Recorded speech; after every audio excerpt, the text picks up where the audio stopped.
आशा करता हूँ आप सब बहुत अच्छे होंगे। मेरा नाम है सिद्धांत अग्निहोत्री। स्टडी ग्लोस पे आपका बहुत बहुत स्वागत है। अबे काहे शक्तिमान बना दियो यार। मार शक्तिमान शक्तिमान शक्तिमान ये बन गए हैं इशकदार। ये बहुत बढ़िया वीडियो है, मस्त ऐसे बाल आल संवार के गए और भट्ट से गिरे। ठीक है, बहुत कॉमेडी वीडियो है।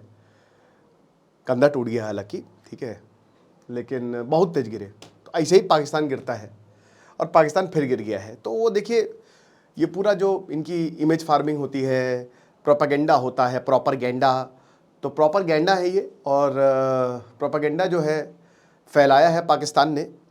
तो चलो एक्सपोज करते हैं, लेकिन उससे पहले भाई देखो, फाइनेंशियल फ्रीडम रुपया 95 चला गया है। सब समझना है आपको। शेयर मार्केट एसआईपी रिकॉर्ड लो पे है, कैसे इन्वेस्ट करना है, एक एक चीज़ बताएंगे हम। फाइनेंशियल फ्रीडम का सर्टिफिकेशन कोर्स है, आज आखिरी दिन है क्योंकि कल से क्लास शुरू होगी। सो डिस्क्रिप्शन कमेंट बॉक्स में लिंक है। तो क्या है कि ईरान ने बोला है कि अबे चल पहली फुर्सत में निकल। कहाँ से आ गए भाई, तुम कौन हो, हैं, किसकी तुम्हें तलाश है। ईरान ने रिजेक्ट कर दिया है पाकिस्तान का मीडिएशन। बोला है कि तुम मीडिएशन कराओगे, अपनी शक्ल देखिए। ये तो नहीं बोला है। ईरान ने कहा है कि भाई हमसे पूछे बिना मीडिएशन करा रहे हो। हर कोई मीडिएशन बोल रहा है, और कौन कर रहा है? पाकिस्तान। खुद का तो मीडिएशन करा लो पहले, खुद का तो तुमसे मीडिएशन होता नहीं है। ज़बरदस्ती सारे देशों को बुला के यहाँ पे चाय सुट्टा बार, और उसके बाद बोल रहे हो कि एक बात बताइए कि आपने कभी ऐसा देखा है कि मीडिएशन हो रहा है? किसके बीच में हो रहा है?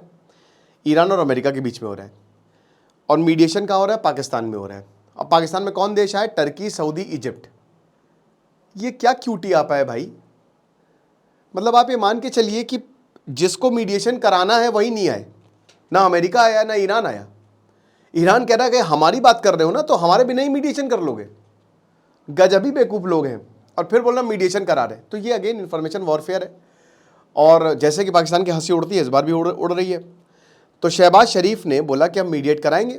इन्होंने ढोल नगाड़े बजा के सब कुछ अनाउंस कर दिया। ईरान ने बोला है कि भाई देखो, हमने पार्टिसिपेट नहीं किया। ऑफिशियली बोल दिया ईरान ने कि जो पाकिस्तान का मीडिएशन है ना, ठीक है, इसकी बत्ती बना लो। और हमने कोई भी पार्ट नहीं लिया है किसी भी तरीके के मीडिएशन में। डायरेक्ट मैसेज यहाँ पे दिया है, हम नहीं इन्वॉल्व हैं। ये ईरान जो है, पहली बात तो जो अमेरिका का प्रपोजल है 15 पॉइंट, वो कभी इम्पॉसिबल है कि वो ईरान मान ले। ठीक है ना, ये हो ही नहीं सकता। और हमले तो अभी भी जारी हैं। ऐसा तो है नहीं कि हमले रुक गए हैं। तो Iran doesn't trust the proposal, बोलता है कि अनरीजनेबल है, वन साइडेड है, ये वन साइडेड है। अब जाहिर सी बात है, इसमें अमेरिका इन्वॉल्व है। देखिए, पाकिस्तान की प्रॉब्लम बहुत बड़ी है क्योंकि वो बहुत बड़ा बॉर्डर ईरान से शेयर करता है। और ईरान पाकिस्तान पर ट्रस्ट करेगा, आपको लगता है? पाकिस्तान दोगला है। दोगला क्या, तोगला है, ये तोड़वा है। तो ईरान पाकिस्तान जो है भाई, ये अमेरिका से भी दोस्ती इनकी, सऊदी से भी दोस्ती। तो जहाँ चार यार मिल जाए तो बात बन जाए।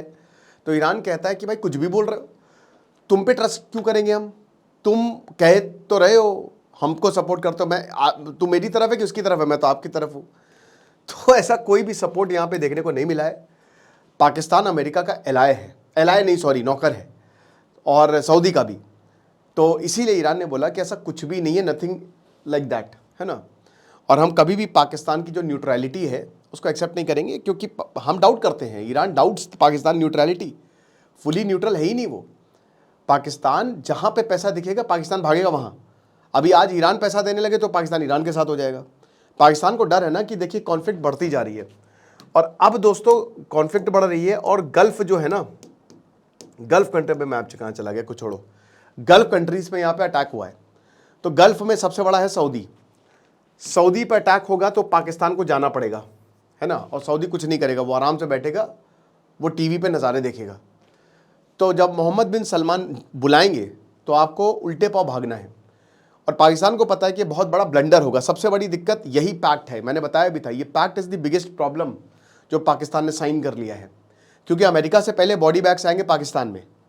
और ऊपर से शियाओं ने, जो इनकी 20% पॉपुलेशन है, 3 से 4 करोड़ है पाकिस्तान में, उन्होंने पाकिस्तान की औकात दिखा दी थी अभी जब ये वॉर शुरू हुआ था। आसिम मुनीर और शियाओं की बिल्कुल नहीं बन रही। आसिम मुनीर ने बोला कि तुमको बहुत जाना है तो ईरान चले जाओ, ठीक है। तो अब आप सीधा जो है वो अमेरिका को सपोर्ट करोगे डायरेक्ट, है ना, यानी कि आप ईरान के खिलाफ जाओगे।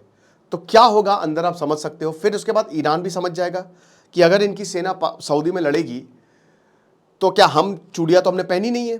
खैर देखिए, ये वैसे तो आई एम सॉरी, ये स्टेटमेंट बहुत ही वीक है, क्योंकि मुझे लगता है कि जो चूड़ियाँ पहनती है वो सबसे स्ट्रांग होती है।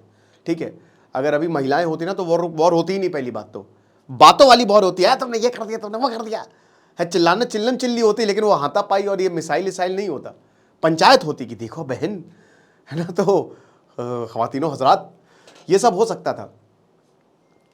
तो बेसिकली ईरान यही बोलेगा कि देखो हम पागल तो है नहीं, तो बलूचिस्तान है बिल्कुल बगल में है, इंसर्जेंसी है, चलो हम उनको भी सपोर्ट करते हैं, एक आध मिसाइल उनको भी दे देते हैं। वैसे भी ऑपरेशन सिंदूर में बलूचिस्तान में बोला था कि आप हमको एक ब्रह्मोस, मतलब ज़्यादा नहीं, बस 7-8 ब्रह्मोस दे दीजिए हमको, बस उसके बाद हम बता देंगे हम क्या कर सकते हैं। तो ये हालात है इस समय, और इसीलिए Pakistan is in panic mode. तो ये जियोपॉलिटिकली पाकिस्तान के लिए बहुत बड़ा सेटबैक है, बिग सेटबैक। ठीक है, वेरी वेरी। मैं भी आपको ये भी बताऊंगा कि रियल मीडिएटर कौन हो सकता है। इंडिया ने तो पहले ही मना कर दिया। देखिए, इंडिया तो हर युद्ध के लिए आइडियल है और हर कोई इंडिया को ही बोलता है ना, हर कोई इंडिया को बोलता है, बट इंडिया ने पहले ही पुल ऑफ कर लिया है कि भैया हमको इन सब में पढ़ना नहीं है। और दोस्तों, किसी की भी सरकार होती, ये बेस्ट डिसीजन होता। जवाहरलाल नेहरू की जो नॉन अलाइनमेंट पॉलिसी थी वो बहुत बड़ी दूरदर्शी पॉलिसी थी, वो बहुत अच्छी पॉलिसी थी। तो जियोपॉलिटिकली जो है पाकिस्तान के लिए एक बहुत बड़ा सेटबैक है, क्योंकि ईरान का रिजेक्शन का मतलब यही है कि लॉस ऑफ क्रेडिबिलिटी, की जो तुम इतना बोल रहे थे कि हम मीडिएट कर रहे हैं, हम कौवा हैं बीच के, वो होता था ना एक बीच का कौवा खड़ा करते थे जब बॉल वॉल फेंकते थे हम लोग एक उधर। तो इसीलिए बोला कि भाई कुछ नहीं होने वाला, और उसके बाद कोई भी पीस टॉक अभी तक नहीं हुए हैं अमेरिका के साथ। अमेरिका ने सिर्फ रिक्वेस्ट की है, ठीक है, तो कोई पीस टॉक्स नहीं हुआ। यानी कि डोनाल्ड ट्रंप झूठ का पुलिंदा है, वो झूठ बोले कौवा काटे, सारे कौवे जो है वो डोनाल्ड ट्रंप के पीछे जाएंगे। ठीक है, तो ये भी है कि ईरान ने इसको भी रिजेक्ट किया है कि कोई बैक चैनल डिप्लोमेसी है ही नहीं। उसके बाद भाई ट्रस्टेड मीडिएशन है नहीं, तो इसीलिए मिसकैलकुलेशन हो रही है, सॉरी एस्केलेशन हो रहा है, लगातार बढ़ता जा रहा है। ठीक है, इनफैक्ट दोस्तों, जब से डोनाल्ड ट्रंप ने 15 पॉइंट पीस प्रोग्राम जारी किया है तब से एस्केलेशन और ज़्यादा बढ़ गया है, ये रुका नहीं है। तो सबसे पहली बात देखिए, अगला सिनारियो क्या है। सबसे द थिंग इज कि बैक चैनल कंटिन्यू रहेगी, बट पाकिस्तान के थ्रू कंटिन्यू रहेगी। पब्लिक डिनाइल तो होगा ही होगा। देखिए, अमेरिका कहेगा कि हाँ हो रही है बात, क्योंकि अमेरिका की पॉलिटिक्स के लिए ये सही है, डोनाल्ड ट्रंप के लिए सही है। ईरान कहेगा चल भाग यहाँ से, कोई बात नहीं हो रही है, वॉर चलता रहेगा, मीडिएशन काम करेगा नहीं। सिनारियो 2 ये भी है कि मीडिएशन काम नहीं करेगा और ये वॉर होता रहेगा। बट दोस्तों, सबसे बड़ी बात कि कौन रियलिस्टिकली मीडिएट कर सकता है, मैं आपको बताता हूँ। तो सबसे पहले है Qatar. Qatar is the top contender. देखिए, कतर ने ये 1960 से बनाया है, ठीक है, जब से मुस्लिम ब्रदरहुड चलता चला आ रहा है। कतर ने बोला कि हम उतने बड़े नहीं हैं, बट लेकिन हम बहुत इंपॉर्टेंट रोल प्ले करेंगे जियोपॉलिटिक्स में। तो जितने भी पॉलिटिकल लीडरशिप है, आतंकी संगठन हो, चाहे विद्रोही हो, चाहे देश हो, वो सब कतर में बैठ के ही डिस्कस करती है। और भाई हमास की लीडरशिप को तो इन्होंने असाइलम दिया हुआ है, यहाँ पे रहते हैं वो, है ना। तो आप ये मान के चलिए कि कतर जो है ना, कतर इसमें माहिर है और ये बहुत लंबे समय से काम करता चला रहा है, और अमेरिका के मिलिट्री बेसिस को भी ये होस्ट करता है। ईरान के साथ भी अच्छे रिलेशंस हैं। तालिबान अमेरिका टॉक्स हो गई, या फिर इजराइल हमास नेगोशिएशंस हो गए, ये सब इसने करवाई। Then there is Turkey. देखिए, टर्की की प्रॉब्लम क्या है ना, टर्की की वीकनेस ये है कि उसके खुद के एम्बिशंस हैं और सेल्फ इंटरेस्टेड, यानी कि वो खुद एक लीडर बनना चाहता है। ये ट्रायंगल है, सऊदी अरब ऊपर है, ईरान इधर है और टर्की इधर है। तो ये तीनों जो है वो लीडरशिप के लिए, कि इस्लामिक लीडर कौन है, हम हैं। अभी तो सऊदी अरब के पास है, क्योंकि मक्का मदीना उसके पास है, अमेरिका का सपोर्ट है, ये भी चीज़ है। बट हाँ, कह सकते हैं कि इनकी भी इंडिपेंडेंट फॉरेन पॉलिसी है। अमेरिका ईरान दोनों से बात करता है। ओमान बहुत ही साइलेंट है, बट काफ़ी इफेक्टिव है, ओवररेटेड है। हिस्टोरिकली अमेरिका और ईरान की न्यूक्लियर टॉक्स को इसी ने होल्ड किया।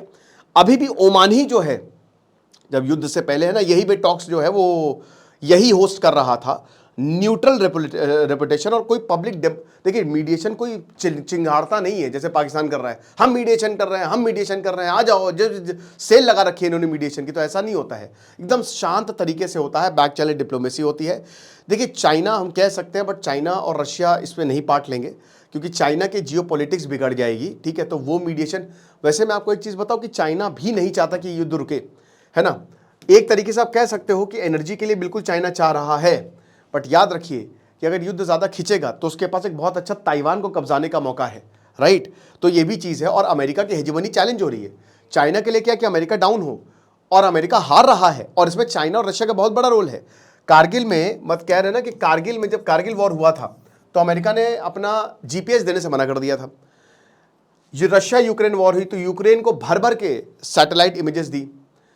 अब चाइना पे बैक कर रहा है, रशिया पे बैक कर रहा है। रशिया भी भर भर के एकदम एग्जैक्ट लोकेशन दे रहा है ईरान को कि ये यहां बैठे, यहां मार दो, है ना, ये यहां पे टेबल के नीचे बैठे हैं।